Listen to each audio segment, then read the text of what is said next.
Саламатсыз ба? Менің атым Спанкулов Маулен.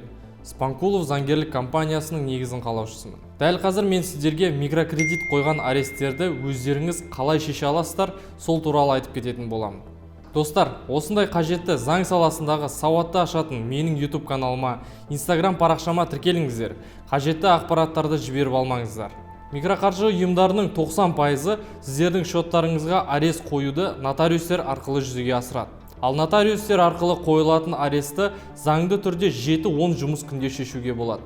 Сөйтіп, сіз микрокредит алған соң, уақытылы ақшаны қайтара алмаған кезде, микроқаржы ұйымдары нотариустарға хабарласып, сіздердің делоларыңызды соларға тапсырады. Нотариустар сіздердің делоларыңызды алғаннан соң, нотариустардың атқару парағын шығарады.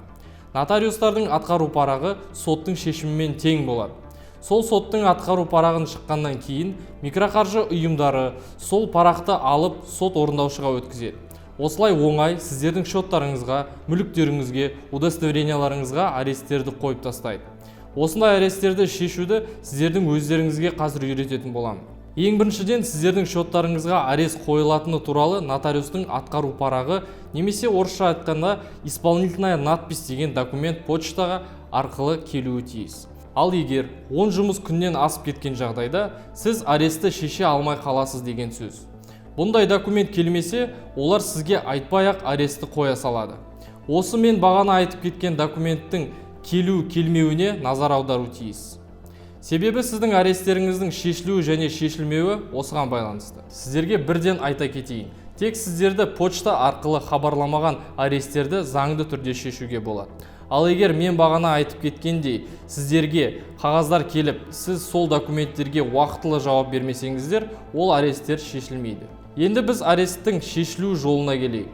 Біріншіден, сізге арест қойған сот орындаушыны табуыңыз керек.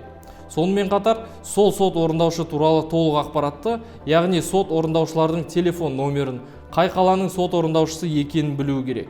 Бұл ақпаратты Әділет министрлігінің сайтынан реестр должников сайтына ин номеріңізді жазып қарасаңыз болады. Сот орындаушының аты жөнін, сосын телефон номерін біліп алғаннан соң, сол сот орындаушыға хабарласып, WhatsApp номерін, сосын электрондық почтасын алып, сол жерге сізге қарсы шығарған нотариустың атқару парағын сұрауға заявление жазасыз. Кейін сол сот орындаушылар сізге нотариустың атқару парағын 3 жұмыс күнінің ішінде жіберуі тиіс. Нотариустың атқару парағын алғаннан кейін, нотариустың атқару парағына возражение жазасыз, яғни қарсылық.